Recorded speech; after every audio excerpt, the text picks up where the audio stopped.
Hey guys, welcome back to the next video. In this video, we are going to talk about Node IP. Now, this is one of the services which is available for you to configure as part of the load balancing setup or clustering setup in terms of Kubernetes. Now, this service helps you to browse it. So previously on the cluster IP, you will never be able to access this from your laptop because cluster IP does not give or allocate a port number for your laptop or the external resource to connect to your service. Now, the node IP lets you do that. So as of now, you have, how do you know that it is a node IP address? You will see this node port number, very important port number, through which your laptop will be able to connect to your virtual machine, and within your virtual machine it will be using a NAT table to connect to the service which is running on your pod. So likewise, you will have the node port number connecting to your service and service to your pod within that particular worker node, and it is connected to both worker nodes 1 and 2.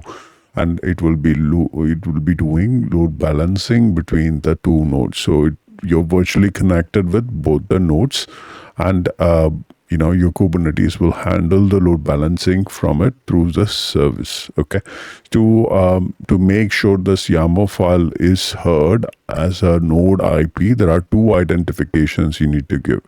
Everything else is the same as cluster IP. One change you need to make is that you need to add this parameter called type : node port, and another one over here under the ports called node port and colon 30,036. Do remember that the range of this should be within the 30,000 range. So it should start from 30,000 till 32,767. So this is a requirement that the node port which you're defining over here should be within that range. And let me repeat that again. It's 30,000 to 32,767. That's the range of port numbers. So you can assign any port numbers between this range.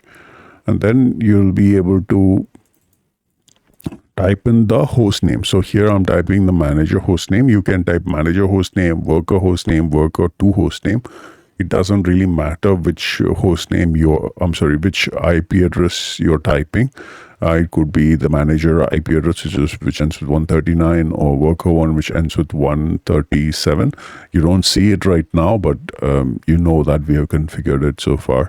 And then another one is 138 over here. So these are the actual connection port from your laptop to your virtual machine. So you can use that port with a combination of whatever the node port number over here. So it should be actually 30,036. So this should be the actual port.